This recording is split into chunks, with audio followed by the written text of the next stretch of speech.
മരണസമയത്ത് ലാ ഇലാഹ ഇല്ലല്ലാഹ് പറയാൻ കഴിയാത്ത, നാവ് പൊങ്ങാത്ത ഒന്നാമത്തെ വിഭാഗം ആരെന്നറിയുവോ? നമസ്കാരത്തിൽ അലംഭാവം കാണിക്കുന്നവരാ. നമ്മളിൽ പലരും നിസ്കരിക്കുന്നവരോ നമ്മുടെ നിസ്കാരത്തിനെ കുറിച്ച് എന്തേ നമ്മൾ ഇന്ന് വരെ ചിന്തിക്കാത്തത്? അല്ലാഹുവിന്റെ പ്രവാചകൻ തന്റെ സ്വഹാബത്തിനോട് പരിശുദ്ധമായ ഖുർആനിലെ ഒരു സൂറത്ത് ഓതി കൊടുക്കുകയാ. മഗ്രിബ് നമസ്കാരത്തിൽ പള്ളിയിലെ ഖതീബന്മാർ ഓതുമല്ലോ, അറഅയ്തല്ലദീ യുകദ്ദിബു ബിദ്ദീൻ ഫദാലികല്ലദീ യദ്ഉൽ യതീം വലാ യഹ്മുദു അലാ തുആമിൽ മിസ്കീൻ ഫവൈലുൽ ലിൽ മുസല്ലീൻ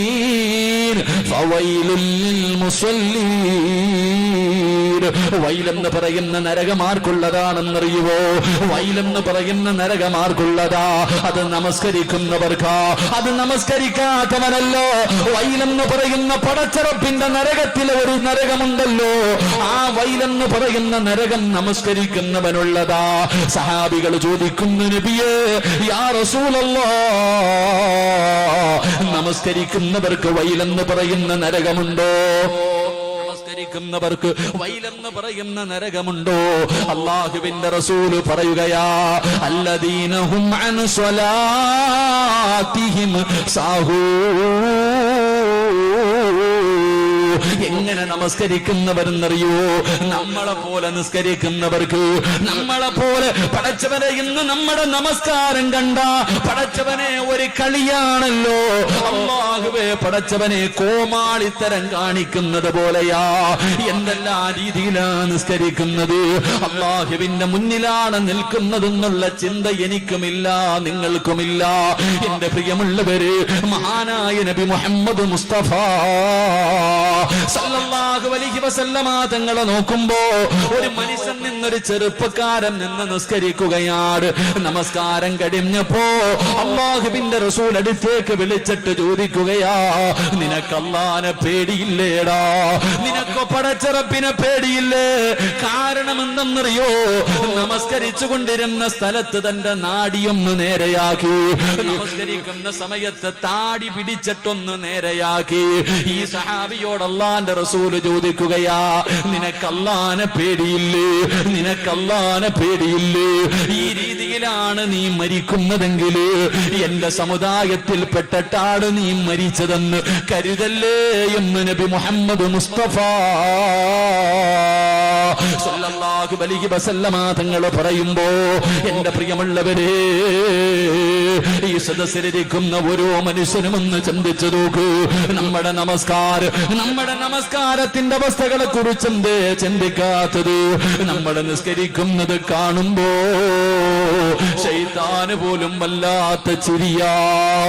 എന്റെ പ്രിയപ്പെട്ട ചെറുപ്പക്കാരാ, മോനെ, സ്വർഗത്തിൽ പോകാൻ ഒരുപാട് അമല് വേണ്ടടാ.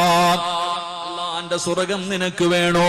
ഒരുപാട് സൽക്കർമ്മമൊന്നും വേണ്ട, രണ്ട് റക്അത്ത് മതിയടാ ചെറുപ്പക്കാരാ. അല്ലാഹുവിന്റെ പ്രവാചകൻ പറയുകയാണ്, ഒരു മനുഷ്യര് ഒരൊറ്റ വഖത്ത് മതി നിനക്ക് സ്വർഗത്തിൽ പോകാ. ഏതെങ്കിലും ഒരു മനുഷ്യന് അല്ലാഹുവേ ഒരു വഖത്ത് നമസ്കരിച്ചു കഴിയുമ്പോ, അതാ നാളത്തെ സുബഹി നിങ്ങളാരെങ്കിലും നല്ല നിലയിൽ നമസ്കരിച്ചു കഴിഞ്ഞാ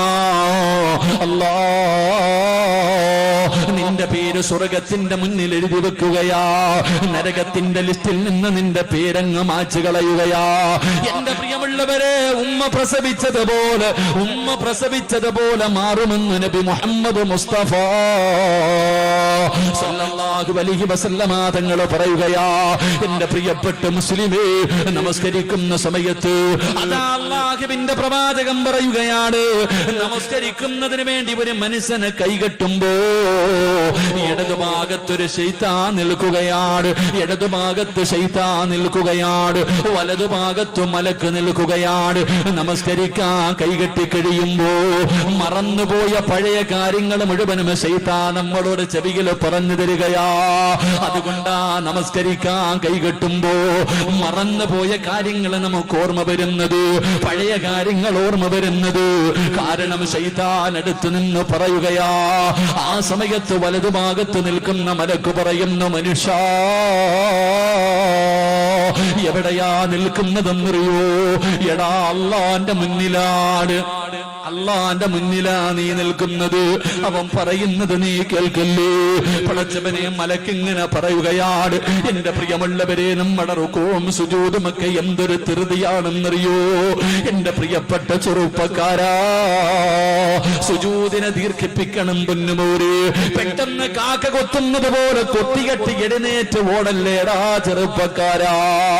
മോനെ, സുജൂദിൽ ഒരുപാട് സമയം കിടക്കണം, സുജൂദിൽ ഒരുപാട് സമയം കിടക്കണം.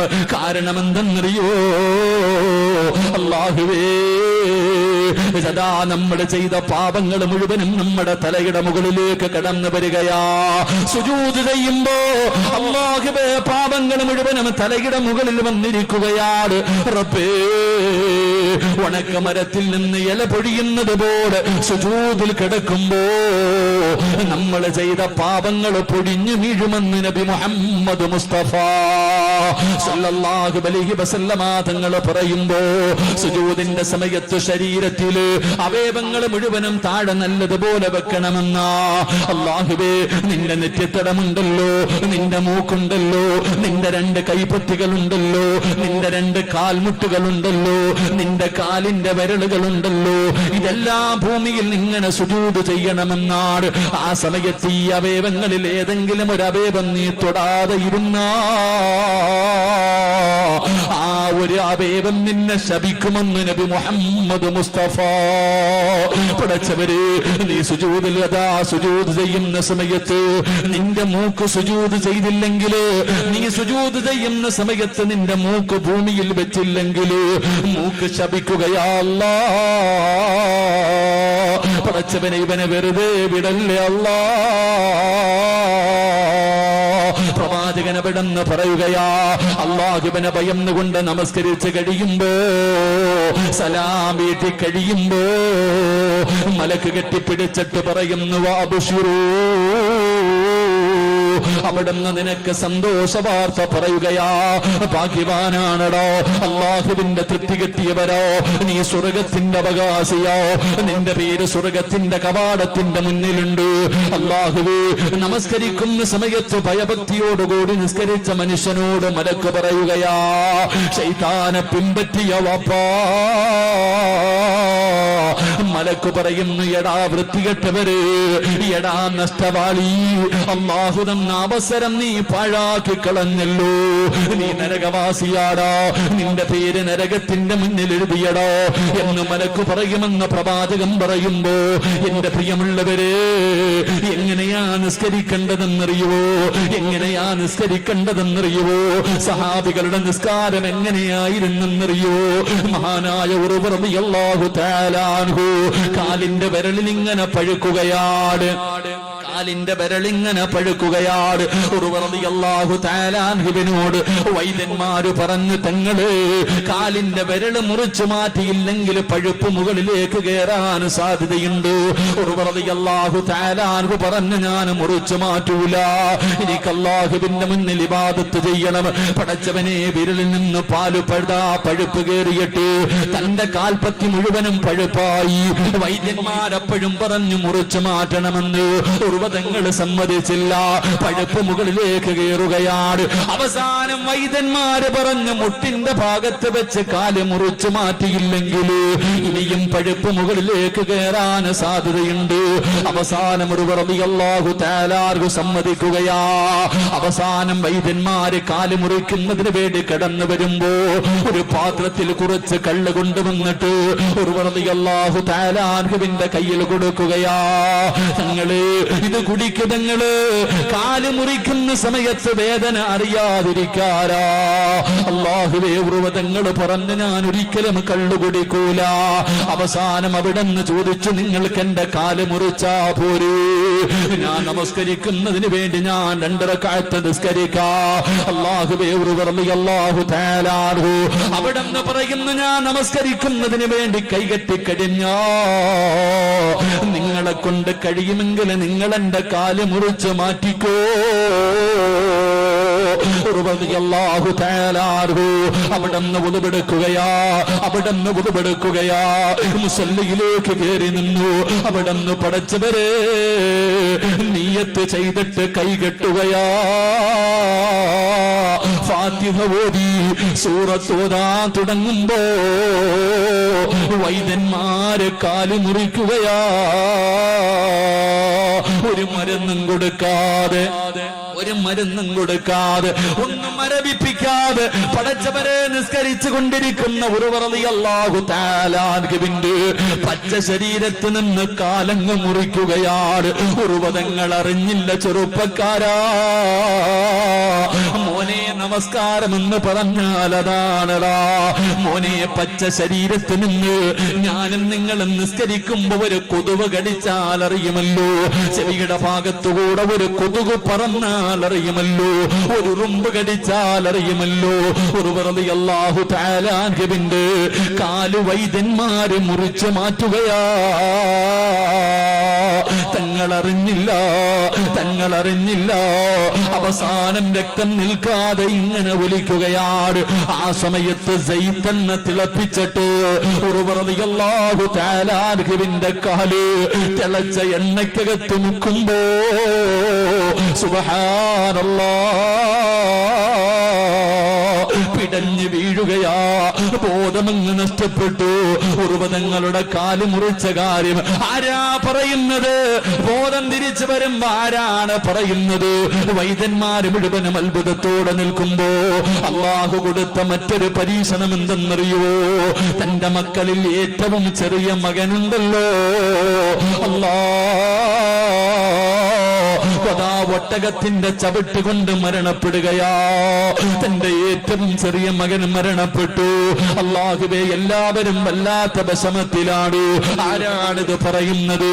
ഉറുവതങ്ങൾക്ക് ബോധം തിരിച്ചു വന്നപ്പോ വൈദ്യന്മാര് പറഞ്ഞു തങ്ങളെ നിങ്ങളുടെ കാല് മുറിച്ചു മാറ്റി തങ്ങളെ.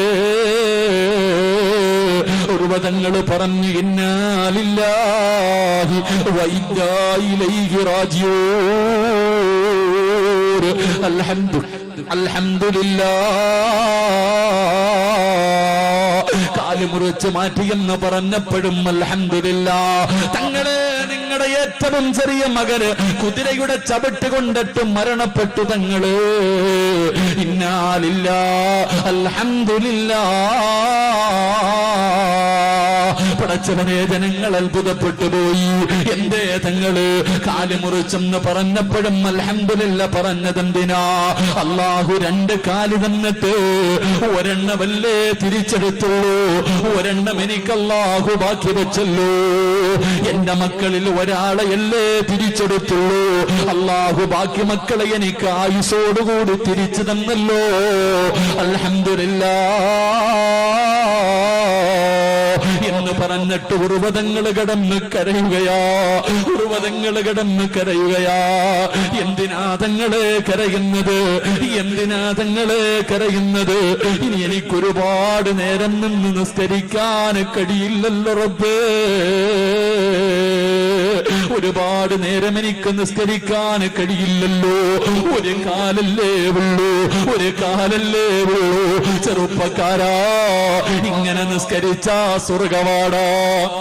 ഇതുപോലെ നിസ്കരിച്ച ഒരൊറ്റ വഖത്ത് മതി നിനക്ക് സ്വർഗത്തിൽ പോകാൻ. ഒരേ ഒരു വഖത്ത് മതി സ്വർഗത്തിൽ പോകാൻ. എന്റെ പ്രിയമുള്ളവരെ, നമസ്കാരം വല്ലാത്ത സുഖമുള്ളതാ. വല്ലാതെ അല്ലാഹുവിന്റെ മുന്നിൽ നിൽക്കുകയല്ലേ. അതാ ഒന്നുപെടുക്കുന്ന സമയത്ത് ജീവിതത്തിൽ ഈ വഅദിന് വന്ന ഏതെങ്കിലും ഒരു മുസ്ലിമിന് പറയാൻ കഴിയുമോ? അല്ലാഹുവേ, ഒരു മഹാൻ ഒന്നുപെടുക്കുമ്പോ കരയുകയാണ്, കൈകാലുകൾ വിറയ്ക്കുകയാണ്, അവിടെ നിറമങ്ങു മാറുകയാ. ഒന്നുപെടുക്കുന്ന സമയത്ത് കരഞ്ഞുകൊണ്ട് നിറമങ്ങ് മാറുകയാണ്. ജനങ്ങൾ ചോദിച്ചു, എന്തിനാ തങ്ങളെ ഒന്നുപെടുക്കുമ്പോ കരയുന്നത്? അവിടെന്ന് പറഞ്ഞ മറുപടി എന്തെന്നറിയോ? മോനെ, എന്തിനാ ഞാൻ ഒന്നുപെടുക്കുന്നതെന്നറിയോ? എന്തിനാ ഞാൻ ഒന്നുപെടുക്കുന്നതെന്നറിയോ? അല്ലാഹനെ കാണാനാടാ, അല്ലാഹനെ കാണാനാ ഒന്നുപെടുക്കുന്നത്. എങ്ങനെ കരയാതിരിക്കും? എങ്ങനെ കരയാതിരിക്കും? ചെറുപ്പക്കാരാ, വാപ്പാവുന്നോ, നിന്റെ ജീവിതത്തിൽ ഇന്ന് വരെ ഒന്നുപെടുക്കുമ്പോ ഞാനോ നിങ്ങളോ അങ്ങനെ ചിന്തിച്ചിട്ടുണ്ടോ? അല്ലാഹനെ കാണാനാ ഒന്നുപെടുക്കുന്നത്. നമ്മൾ ഇന്ന് വരെ കരഞ്ഞിട്ടുണ്ടോ? എന്റെ പ്രിയപ്പെട്ട ചെറുപ്പക്കാരാ, മഹാനായ ഹുബൈബ് റളിയല്ലാഹു തആല അൻഹു